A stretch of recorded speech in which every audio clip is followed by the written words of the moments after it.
Why, hello, hi, it is me, it is I, small time Didi Yorkai on the internet, and we're back, you guys. Thank you so much for coming back to my channel. If you're new here, hello, hi, it's just me, Yorkai once more. Please do subscribe, like, comment, and share. Let your people know about Yorkai on the internet. We are trying to grow this channel, alright? We are up, down here, wherever, on the internet. To get into a little bit of mess. We're down here to talk about the Real Housewives of Durban. Whew. Season 3, episode 2. You guys, I made notes because that's the kind of person I am, so let's get into it. At the last scene, we had the ladies at JoJo's soiree party, and we start off from there. We pick up from the little soiree. Everybody's splitting. Mbali shared something with us here that I forgot to mention in the last review. You should check that out if you haven't watched it.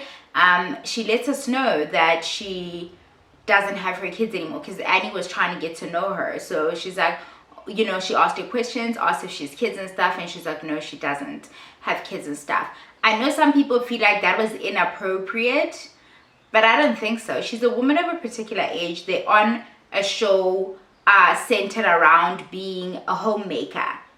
It's an organic question to ask in that setting. So in this event, that the answer was something unfortunate, I don't think Annie should be crucified. Or because I saw like the interaction, people online being like, yo, Enu Papa. No, Annie asked a very normal question, especially for a setting of like people who are on a show about being housewives. Like, okay, people, just say you don't like her. That's also another thing. You just don't get her. Like, her vibe isn't yours. Anyway, they make her sing them out, and then she does her little, you know, humming that I did in the last video that I don't want to do in this video, but you know, round the way kind of singing, like whatever. I'm not even gonna bother myself. Anyway, she sings them out and everybody splits, and JoJo remains behind with Annie. She's like, I'm noticing that Annie isn't herself, because in the last episode, in this very scene, there'd been a back and forth between Sarisha and Nonku, and it was about it was over nonsense that Nonku said about Annie. So Annie's obviously like not okay in the setting at this moment. She's a little, you know, little off. So then JoJo makes it a point to remain behind with her. They sit down for a chat, and then JoJo says to Annie that I liked how she handled this, because she's friends with both of them, that, you know what, I'm not trying to get into the details. I'd rather she tell you herself. I just wanted to acknowledge that I can tell you're not okay, and I didn't want you leaving my event, basically, like in the state, and not acknowledge the fact that, you know, something's happened here that like didn't sit right with you, which is really cool. So then Annie was like, you know what, since we don't want to get into this, let's put it away. Now I appreciate her for not pushing as well. That's what it looks like when you can understand that somebody is friends with me and this other person. They don't want to get stuck in between. Let it go. Don't push your friend to tell you something that they don't want to get into. Anyway, she lets this thing go, and then she's like, I've been meaning to talk to you about I'm a very emotional person. I'm a lot like JoJo. Like, my tears are like that. Like, at the drop of a dime, I'm about to cry. It's quite serious. So I don't know. This had to go off. It's back on. Annie then says to JoJo, okay, since you don't want to talk about that, I've been meaning to speak to you about this. You seem like the right person to talk to about this, on account of she loves a good cosmetic surgery, a good cosmetic, you know, tweak here and there. JoJo went to get a tummy tuck for God knows what, because she looked perfectly fine. But anyway, to each his own. I'm so tired. JoJo sits down with, oh no man, I have to start this over. Okay, so the two ladies then agree that they're gonna move past this. Annie then says, okay, I've actually been meaning to chat to you. You just seem like the right person to talk to about this. Now guys, this is our 3rd season. I have never noticed, ever noted, that Annie has a lazy eye. Y'all had to nitpick at that woman's every, like, dissect her. I just see an attractive woman who's, I never know, I don't want to lie, I just never picked up on it. Never picked up on it. You all were like asking about it. Like, even if she had not, what's it called? Bell's palsy. Bell's, whatever. It's when you have, like, you know, your muscles give, so to speak, or they don't hold anymore. I think Justin Bieber experienced something last year as well, where half his face was like practically frozen. You know, imagine you've had a stroke or something, and then the healing takes a bit. Some people like recover all the way. Other people recover to a degree but have, you know, traces that show that something had happened. Yeah, I have somebody in my life very, very close to me who experienced this last year. Something's happening to my English today, like HIV or something. But they experienced this exact thing last year, and it was from a gum infection. They had a gum infection, and it resulted in like half of their face just like, so it literally looked like they'd had a stroke and stuff. And she shares that that's what happened with her first pregnancy. Pregnancy is a tricky bitch. This is why when people are like, you know, you see the child-free content online and everybody commenting, oh, you're so selfish, as if like our primary function as women is to have babies for fucking knows what reason, right? Even if you don't feel like having one, you must. Like, your body can, therefore you must. Pregnancy is no walk in the park. And if I feel like that's like a kind of trauma I don't want to put my body through because it's fucking traumatic on the body, I don't care who says, right? Then I don't want to. Like, I've had friends who've experienced like severe calcium deficiency and they've lost teeth through pregnancy. I've experienced another friend who had like really bad hair loss. She literally just had to grow her hair from scratch again. It's not nothing. It takes from you. You literally have a parasite inside you that you obviously want to love, but a parasite nonetheless, just leeching off you and like taking, and then you end up with like a deficiency of sorts because, you know, those things were going to the baby. You know, things happen. But anyway, it's such a tricky thing. She explains that that's what happened, and that's why her eye is so droopy and half of her face is, you can see that. And she's asking Jojo if you know, does she know anything that can be done about it? Does she do anything to like lift and do things like that? And they chat a bit about it. Then she gets into the bullying things that she's also experienced. I think this is just Annie trying to establish that she's trying to maybe be softer for the season, let us in a little bit. Maybe the producer sat her down and tried to explain to her that you're too guarded for reality television. You're gonna have to give us some realness. Or maybe she's just at a point where she's ready to unpack these things, because maybe sometimes she's lashing out at people from a place of being that child that is bullied, and if she feels like you're coming at her, she's very quick to kick you off of her because she's experienced that, and who wants to have that experience again? This is quite emotional. It was quite like sad to like, she has a hard time talking about this still, even in her confessionals. Like, you can like see her, like her memory sort of like take her back there, almost physically transport her back to that period where you can tell that she like almost shrivels up to that little girl that was being bullied. And it's wow, guys, the things we put people through, hey, we really do a number on each other, do we not? Anyway, we have a scene with Nonko and some man.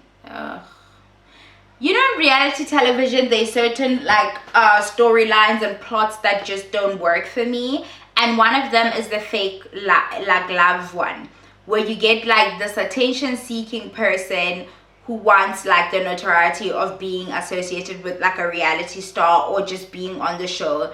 And then you're like to them, hey, I need a storyline. I didn't date last season, so I'm gonna make me looking for a man my storyline for this season. And they also want the attention. Exactly why does this man have a fucking confessional? Showmax? How did he get a confessional? I don't want to know who this man is, because he's nobody. They're nobody. Like, as a unit, they don't exist. Why does this man have a confessional? I don't even get it. I personally just hate attention-seeking men. I find it very, like, can't attention now. Like I don't like. What are you doing? What are you doing? Go be with the other men. Go build something. The fuck.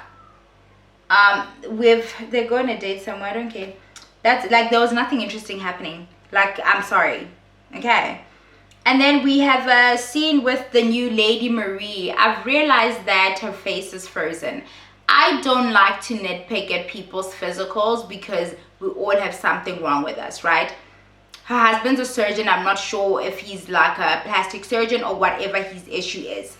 But even if he isn't, they look like they live well enough for her to afford it. She looks done. Her face is frozen, okay? There's no lines here. And I'm not saying something is the matter with it. But it's like, Georgia's the same way, I suppose, also. Like, it's probably like fillers or Botox or whatever. You know, her lips are really done and stuff. And she's got like, what is this surgery that's trending lately for the cheekbones? Derma something. I don't know. She's got this look that's severe for me. Like, I find myself not hearing what she's saying because I'm trying to see if her forehead moves. I'm sorry. I'm like, she's like talking. I can't hear a damn thing she's saying because I'm trying to see if the face is, is it gonna move? And she's talking. Didi doesn't hear shit. I don't hear shit. Anyway, she has a scene with the man she arrived with at Jojo's party when we initially met her in the previous episode. And do you guys know what I hate? I mean, I hate a lot of things. I do. I think I'm incompatible with Earth. But like, and the things we get up to, like on Earth as a ghetto. I especially don't like when gay men reduce themselves to accessories. It's done. This is not the fucking 90s. You're not some like wealthy woman's handbag because her husband doesn't have time for her because he has to go to work so she can afford Botox. So she needs somebody to keep her company and keep her busy. And so you're that person. You're not a fucking puppy. Please stop it. Stop it. Do you understand? And I always side eye wealthy women. It comes through here. I always side eye women who are living in opulence or access or whatever, having this handbag gay best friend who has not acquired the same means, has not attained the same level of, you know, economic freedom or financial stability, whatever you want to say. I'm always like, why can't you be among your peers? Why can't you be mates with women who've done as well as you or have married on a similar like level as you? Why must you have it feels like you want a yes man. It feels like you want a thing around that's like just gonna like shower you with compliments and always be on your side, never call you out for anything because the dynamic of the friendship calls for it, right? You are saying is he your assistant or something? I don't know, girl. They go outside, they meet up at Marie's home. Marie. They go outside and stuff. And so she's established coming into the season that she's going to pick a fight with the other Indian lady on the cast, which this guy alludes to. And she's making shit up. I don't recall this happening. She's saying that Sarisha was like was snubbing her very, at Jojo's soiree. That, she's talking over her, barely acknowledging her. I don't know what Sarisha was supposed to do. You guys are mates. You're trying to get to know each other. What was Sarisha supposed to do? Exactly. You don't seem to have the same, reaction to any of the other ladies that were at the thing. Like, who gave you attention, really? Like, who gave you that level of attention that you're expecting of Sarisha? And she goes, yeah, I think she just thinks she's the queen mother of the... No. She says Sarisha thinks she's the queen. You're even telling us what's going on in the other woman's head. Like, yeah, when I say look at you go, girl. Like, yeah, she thinks, well, I'm also a queen and maybe she's threatened. And nobody's threatened by you, girl. Nobody. Her husband has moles and shit. Like, she's not. You have pugs. Where are your pugs? Show me your pugs. The fuck. And then Mbali goes over to see Nonko and they sit down for a chat. I love the color of the dress Nonko's wearing. I love that green. It's gorgeous. They sit down for a chat and they get into just trying to really get to know each other. A little bit more of an intro to Mbali and who she is and how she's finding a way around the group, which is nice. We learn of how she lost her kids. It turns out that one of the kids was always ill, these sickly kind of kids, and at 16 he was called home and he had to go. So that's how she lost the first child. I think she said in 2016 or something. And then in 2018 she said she tried and then she did fall pregnant, but it was not a viable pregnancy and she had to terminate. So it's rather sad. That scene is another scene that like got me quite emotional and stuff. We get into, she lets us know that that fiance of hers that we met in the first episode is actually younger than her. I thought that looking at the screen, but I didn't want to be that person that's like, you know, whatever. I don't trust younger men. I don't trust men in general. So I'm very curious to know where he is financially. Okay, I want to figure out the dynamic. Is it a Ben 10 situation? Are you taking care of this man because you love me and you need company? Because you know the women do that now. I mean, could never be me, darling, because yo, Bambora, as a matter of fact, Bambora. We have a scene with Annie and her sister. The first part of this episode went rather quick like this. I like that. We have a scene with Annie and her sister, who looks so cute and so young. Like, her sister looks like a literal child. And they went to an animal farm with her kids and her nanny and stuff. Annie's body in the scene.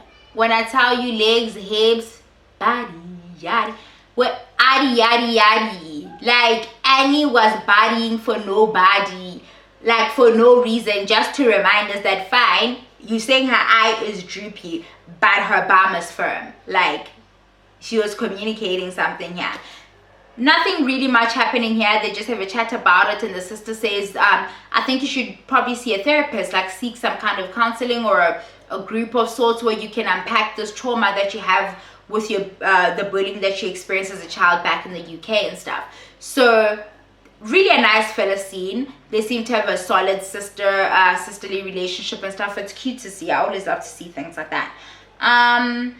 Right, and then we have a scene of Sarisha at her spa, a new branch that she's opening up at Oceans Mall. This is the mall that started the kerfuffle. Really, it wasn't an on-screen moment.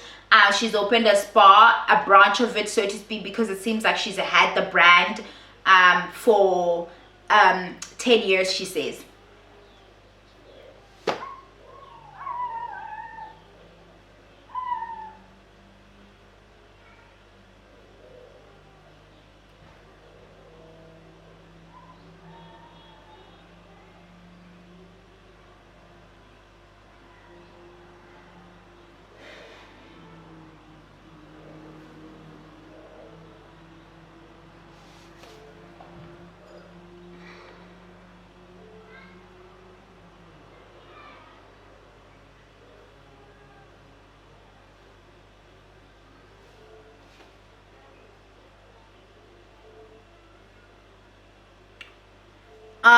So we have her meeting up with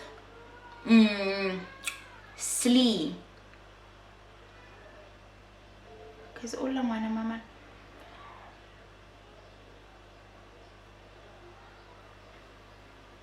Sarisha's meeting up with Slee at her spa. It's pre-opening, so they're still doing some last-minute touch-ups and stuff. I love Slee's get up in the scene. I love the trousers. I love this. Like, she looked gorgeous. She just looks so put together. We essentially have two scenes bouncing off each other because they're having conversations that go hand in hand. On the one side, we have the ladies meeting up at Marie's house. At Marie's house, we have Nonko, Jojo, and Mbali. And then at the spa, we have Sarisha, Slee, and Annie. So she gets there, and Sarisha then explains to her, listen, because I already started this, I want to see through, I need to explain to Annie what is happening, but because you are also there, I need like I need you to back me up. I need you to, so it's not like I'm making shit up, especially because you're already friends with Nonko. So it's not like you'd be lying on her. Well, that friendship is shaky, but okay, girl. They sit down for a chat. Annie arrives and they explain that when we were over at Nonko's house, she mentioned that there was a moment where you asked her to stand up at the Ocean's Mall opening, and she feels like you may be afraid of your husband or scared of him, or whatever it is, the dynamic that exists there. And then we cut to Marie's house. Marie, the ladies are sitting out at the like pool or the edge or whatever, and they like in bathing suits. So I don't know if they thought they'd be swimming or whatever, but it's chilly. So she goes to get like a stack of fleece blankets, and then she comes back. She has them, and she's like, ooh, if you guys want a blanket, you're gonna have to like give me a little secret, like for blankets and stuff. And then they immediately jump into, how did you guys feel about the dinner?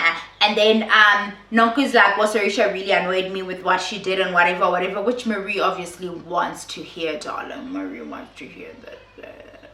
I have wrinkles to her now. Fuck, I'm not like Marie. They get into it, they talk about it, and then Bali says, I feel like you need to go and discipline her. I don't know if that was the word she needed to use, because Nonko is a fucking child with zero discipline herself and like diarrhea of the mouth. Like, who the fuck is she disciplining? Like, okay, girl. Nonko's reluctant in her confessional that why would I go and talk to Sarisha again? I spoke to her and it ended the way it ended, and I would rather not engage in that activity again. But anyway, that's what they talk about at this thing. Marie obviously loves this. It's a little divide. I feel like Jojo is like gonna find herself caught in between a rock and a hard place with these friendships, where she's now developed this very strong friendship with Nonko that's gonna like end in tears. It will go up in fucking flames. Do you hear me? Mark my words. It will. It just will. It just will. I think we all know it, right? She's also good friends with Annie. Her and Sarisha are also cool like that. And they were the ones on the private jet last season, and the poor girls had to drive. The ones with no husbands that have money had to drive, and they even got, did they get stuck on the way? Or it was just a long drive? I don't know, I forgot. But Uksalai, if she wants to continue to be on the private jets that Vivian is going to charter when they go somewhere, she needs to realize that Nonko is not like the ticket to the like onto the plane. She's not. All Nonko is gonna do is like link you up with attention-seeking light-skinned men who want to be on reality television. That's it. Do you want that, or you want to be on a chartered flight? Light-skinned dude, flight. Light-skinned dude, private jet. Bruh, no comparison. Anyway, we see. Okay, they do the. You guys, there's this challenge on TikTok, right? You record yourself and your significant other, and you are having a very passionate conversation about nothing particularly interesting, because you're trying to see their reaction. I mean, there was one where this lady was if I find one of the videos, I'll insert it here. So you guys, I'll insert it here so you guys can see what I'm talking about. And in the TikToks, you basically, I could just be like, it was so hot today. I don't know why it was that hot. It's never been that hot. It's just so hot. I don't know why and you go on, and it's not interesting. It's bordering on being annoying. Anyway, that's how I felt watching Marie and her husband. Except they weren't trying to give us a TikTok moment. That man is either just still camera shy. He's experiencing the novelty of the cameras has not worn off. He's very hyper aware of them still, or he's really not interested in what Marie has to say. He couldn't wait for her to shut up and stop talking. I can't tell you what the fuck she was talking about, because it was not interesting. He was bored. I was bored. The cameramen were bored. Why did they shoot that? But they did. They did, Yella. They did. We have a scene of guys.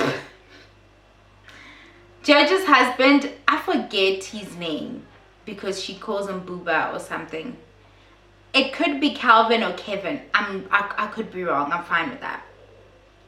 He's outside. He's a gym dude. He likes to work out. I think he's a boxer or something, and he's working out. Guys, the way Jojo is just not like, she's not about to pretend to be like a domestic princess. This man is working out. She's a tray with muffins and sweets. Sweets, guys. Jojo's like, fuck that. I'm not gonna cut up fruit. No, fuck a fruit. I'm gonna take these things that come out of packets and say I'm bringing you a snack. It's the shit I know about her. It's some of the shit I just love about her. She goes outside with these so-called snacks for her husband, and then he tells her that he had a weird encounter with Slee and Nonko. He says that, I can't tell if he's insinuating that Slee made advances at him, or that whatever it is she was saying, even if it wasn't her making advances at him, he feels it's inappropriate. So he says that she was talking to him, and then Nonko had gone somewhere to get a drink or whatever, and when she came back, Slee turns to Nonko and says, oh, he says he's going to introduce me to a wealthy man because I'm single now. And he says he's taking me to go get a tattoo. I don't know what happened here. Honest to God, I don't know what happened here. I don't know what happened here. But that's what Jojo's husband says. Now, me in particular, I don't find anything wrong with a single woman saying to a married man, I am single, can you set me up with somebody? I don't want you. I've made that very clear. What I'm saying is, okay, I'm taking note of the fact that you are a man of a certain caliber or style or whatever I'm into. I'm going to make the assumption that maybe you belong to a friend group of people who are similar to you, and so your pond is probably the pond to fish from. Why would I go ask some dude that doesn't give off a vibe? So the idea that Jojo is saying she can't say to a married man that she's single is weird as fuck to me. Like, if your man's gonna step out on you, he's stepping out on you regardless. With another married person, with a single person. If he's stepping out, he's stepping out. Now, what's inappropriate is if Slee did say, oh, and you can take me to go get a tattoo. That's a bit much. That's a bit much. What fucking for? If that did happen. That's the only part that I'm side-eyeing. The first bit, not so much. I give a shit. We see,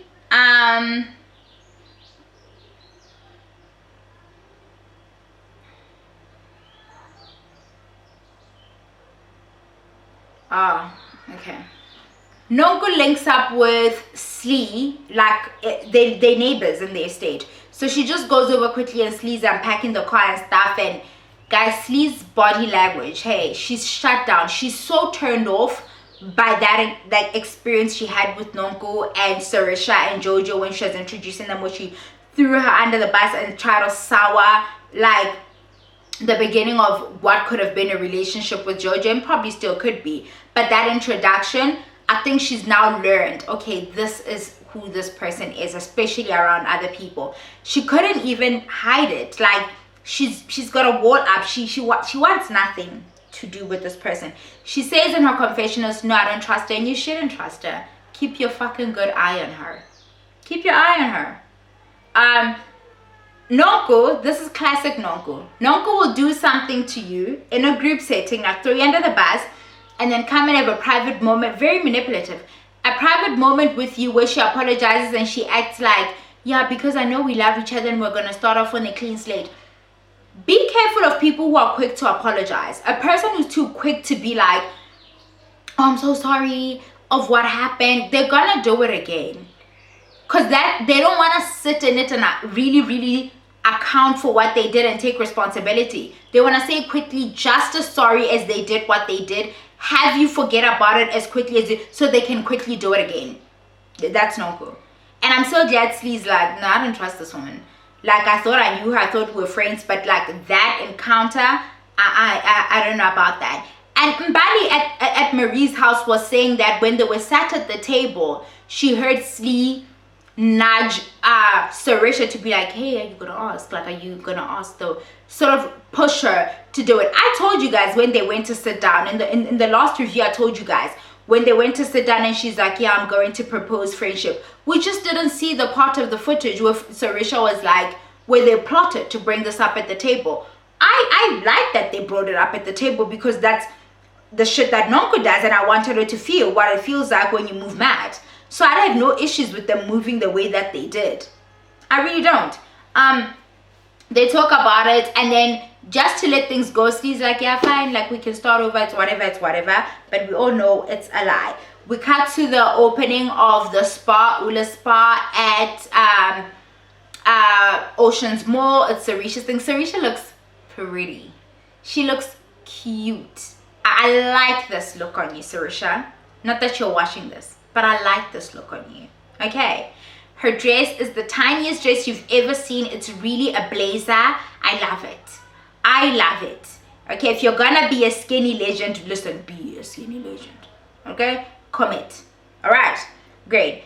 To open, like the cutting the ribbon for the spa opening and stuff. Sarisha loves a good opening. I think you guys, she loves a good party and a good launch of something. The ladies trickle in bit by bit. Jojo comes with her man, but we don't really get to see him for the rest of the scene. Everybody trickles in. They all sat in one, and then guys, as got production, Cooey, hello, what is happening? This is not how you introduce a cast member. It's like, it's a cold calling. It's like, just like taking a phone and ringing and asking a rando, which they do. Do you want insurance, bitch? Bye. No. They just, boom. Like, literally bum rushed us with this one lady. I forgot her name. The caterer chef lady. Mash or something. She goes by Mash or something. Takes herself very, very seriously and her profession seriously. Now, she gets there. The group of ladies are saying, she just plops herself down. There's already a seat for her. So, okay, production. We see you. There's already a seat just available for her to plop herself. She plops herself, she sits there, everybody's awkward, wondering if she's lost because they're in scene. They're aware that they're shooting a scene, so it's like, who is this in scene? Does she know we're in scene? Like, right? They're looking at each other as to, like, what is happening? Then then she starts to introduce herself to all the ladies. They all acknowledge her and stuff. She sits back down, and then she talk. I don't even know how quickly it came up that she's a chef, but quite quickly it came up. Listen to Slee's words. Slee asked her, oh, did you cater for this event? And then she was offended. I don't know why. I don't know why, because when Sarisha walked into the event, we got to see the setup of the event. The food looks high end. The food looks like really, really, it doesn't look like catering yamamru no, it looks like very cute little canapes, hors d'oeuvres, and like very, very nice things. Do you understand? Little cute finger foods and stuff. So Slee's not off by asking her if she catered for this event as well. Then she gets mad. Slee stands up at some point to go chat to her, but then she says to the rest of the ladies, oh, this lady's asking, what am I doing here? They're all wondering it, honey. Okay. And then Jojo's like, oh, come over here now, Jojo, who in the confessionals, who was like, who's this lady? Coming to say, yeah, now wants to make friends because you don't like Slee and she's decided Slee's not her person. Oh, come over here. What did she say? Oh, she doesn't know the difference between like a caterer and a chef. I mean, lady, there's nothing stopping a chef from catering an event. Do you understand how that works? Right? She didn't confuse you for a cook. That's not what happened in that moment. The food that was catered there is not Mamrubi's food. It's not. She wasn't far off by assuming that you could have been the one who catered that. Being a private chef doesn't mean that you don't do corporate events, right? There are people who are chefs, who are private chefs. They're independent. They do like, you know, freelance work, contractual work, where you'll do things for corporate functions or corporate meetings, and you will do things for a family. Maybe they're having a gathering and they're having a dinner party, or just them as a family. it's a little broad, right? I understand it's your field that you're existing in, but we also know things, right? We don't know everything, but we know things. It's like chefs get like this, like they so badly don't want you to confuse them for a cook. And it's funny to me because it's skill-based work. It's something that can be transferred or learned without going to school. The papers make you a chef, yes, but like the skill level is from practice. That's why you're finding a lot of self-taught people existing in these spaces. A lot of the people that are baking cakes for you that are just as good as like anybody who would have went to school because they've put in the work, they've put in the time. The amount of information we have online to learn about all manner of things, including like different cuisines, it's vast. It's vast and we have access to it. So there are some self-taught people out there, ma'am, that are actually doing better than you. I don't know what to tell you.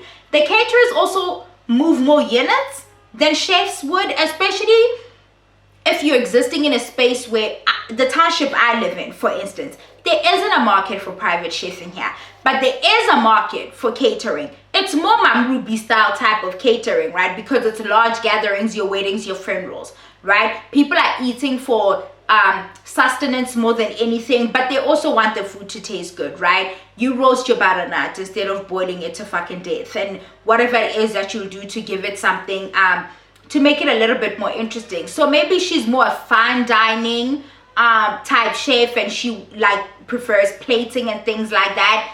Whatever, girl, you could explain that. It doesn't have to be a whole.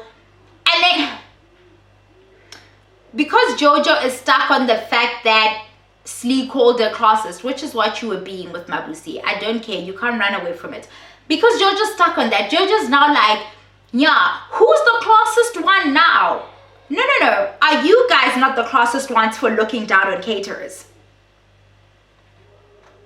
Are you not? Because she didn't ask it in a manner of you're over here. She simply just asked, did you cater this event?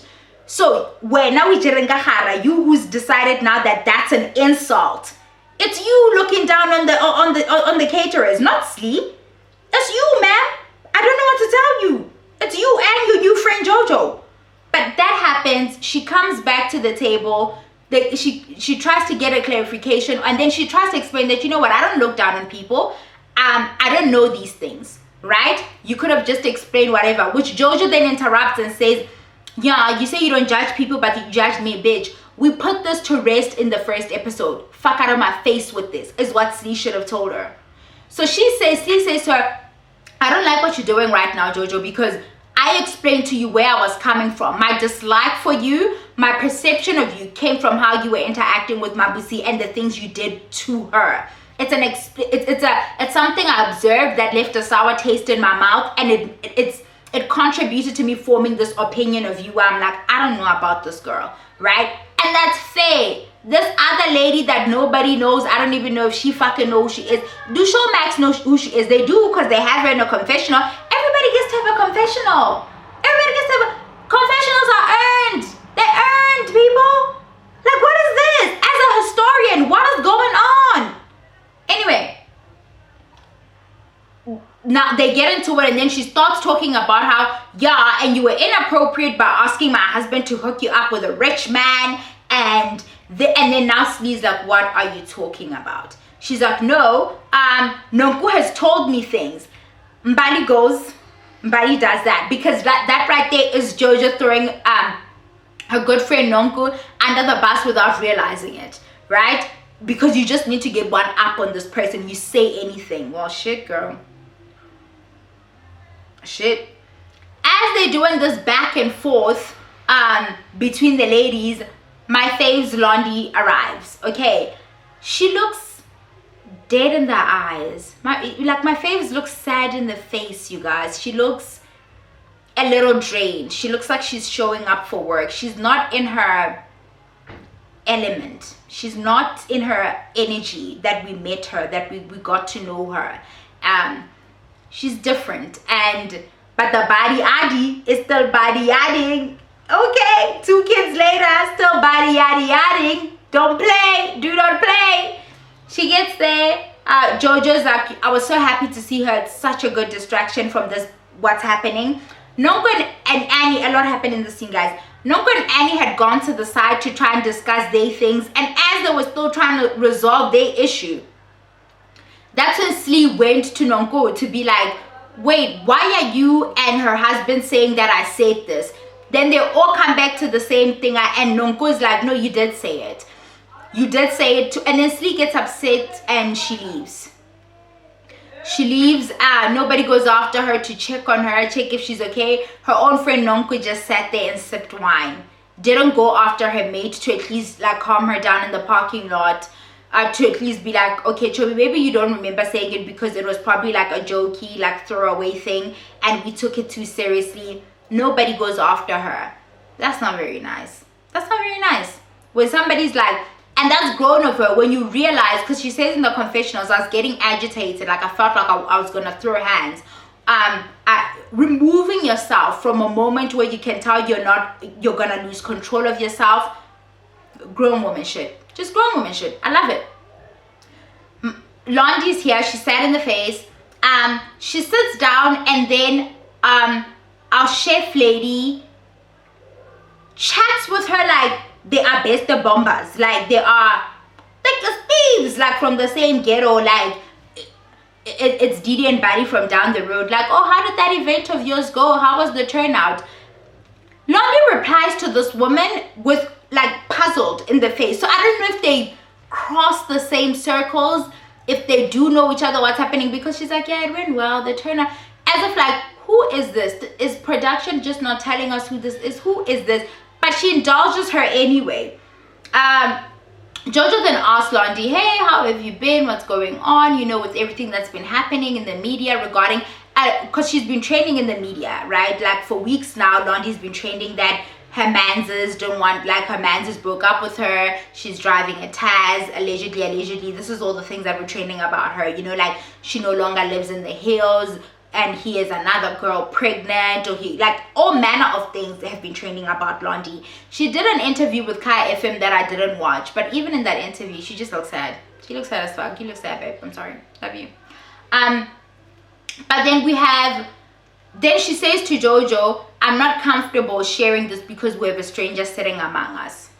Now, maybe that wasn't the right way to say it. Maybe if you weren't ready to chat about it, say that, because Miss Chef says in her, I'm saying this not to dig at her. I forgot if she said her name is Mash or whatever, so I don't want to get it wrong. But she likes being a chef, so I'm going to call her that. Not to dig at her, but because she is a chef. She says that she feels like she's being used as a scapegoat. And then she immediately goes for her throat. Meaning that entire exchange just a minute ago, the pleasantries of how did your event go, was fake. Because you immediately threw that same thing in her face, right? I'm a particular, who isn't though, but I'm very particular when I'm fighting with my words, which is how I really generally fight. I don't as much, like I'm grown now. But it's like once you get, like, I'm not about to, a man is not the thing I'm throwing in your face in the middle of a fight, right? Like it's not gonna be. That's how you don't have a man anymore. And that was Miss Chef's whole angle, right? Throwing this woman, and every shit, I see it, everybody online talking about yeah, we're saying this, but like, oh, Miss Mama's, yeah, Naliena, she did this to Lassie last season. Lassie was just lying. Londy hasn't lied. Londy has just said in this one moment that I'm not ready, like I don't want to share this among strangers, like people I don't know. Jojo, it was also just not the right time to ask that. You could have just asked your friend, hey, you okay, babe? We should link up for a lunch and really chat about this. Because if reality television is supposed to somewhat like imitate real life, you're not about to ask your mate in the middle, like a sea of like people and a new bitch in the midst, ask her, oh, because of everything that's been in the media, are you okay? Like, bitch, what? No, you're not about to ask her that. So then she goes off this lady. Londy has a mouth on her, but because she's so beat down in life, you could tell she had no strength to push back on this woman. Her things are also out in the public space like that. It's easy to grab anything and throw at her. She doesn't know anything about this woman. She can't even say whatever. This woman says to her that, oh, I'm not really interested in your business. But you were able to hear what we're saying all the way from the couch that you're sitting. Enough for you to jump into the conversation. Girl, you're a fan of Londi's. I don't know what to tell you, but you're actually Londi's fan. You knew too much. It's a bit uncomfortable. You knew too much. You just knew too much. You knew what she said on the Kaya FM thing, and I didn't even watch that. You're a fan. Okay? You are a stan. Start the fan page. I'll follow. Okay? She goes off at her. That's why Wapapa, there you are hosting your little silly events, the same events she just asked her. How did your event go? That same event. Hosting your little silly events. That's why you don't have a man anymore. If Papi, your man would still be sitting here next to you. Aibo. Everybody's just like, he'd still be sitting right there by that chair next to you. You would still be driving Range Rovers. Rana still look at you, the Lamborghinis are gone. Like, girl, what? Bitch. Ooh, ladies, men can't be trusted. If your plan, your come up in life is a man, they're fickle. Look how bad Londi is. Bad bitch. The baddest. One of the original baddies, right? The Faith in Ketsy's era, when they were coming up and stuff, the Londi Londons and stuff. Bad bitch. Do you understand? And she still got done in. Her fucking ass still got dribbled. But according to your coach Noni, all you need to do is be hot. Like, just don't be fat and be hot and you will win. Is she winning? Did Londi look like she was winning? You cannot rely on a man. They are not the come up they keep trying to convince you they are. Right? Because if you don't toe the line, then you're out. Right? And that lifestyle that you've grown accustomed to gets ripped from under you, and then you have uninvited people with eye makeup from 2016 coming at you sideways. Do you see? Men are just not the come up we think they are. I don't know what to tell you guys. Because when they've had enough of you, they toss you out. They toss you out like rubbish. And the wind can carry you away and like blow you any which way. Y'all be doing everything. Somewhere. Men. That's how they are. They're not the come up. I remember Londi. Her music career is not going anywhere. Love you, girl. But like, you don't have a music career. Please let it go. Thank you. I remember she had a lingerie line. I think she does shades now, something of that nature. La Mana Sorisha. Sorisha is a rich man, and she's always like, I don't know if she still has the skin bleaching stuff, but she has a spa, right? And it seems to be at a new location now. She probably has several of them, you know, a couple of, because her man with money is allowing her to use that money to do something. Not you guys, when you marry your rich husbands and then like lazigeta, and then you sell a couple of shades and you think you're doing something. I don't know. Londi, sell us lingerie, girl. Sell us lingerie. Make it inclusive. If you make it inclusive, then, because like, you know, just look up the average weight of South African women. Then you know what to do. Don't exclude us fat bitches, because then it's not going to work. So, because they're saying you're driving a tires, my love. Allegedly. But that's it. That's what happened, you guys. Mwah, mwah. Bye,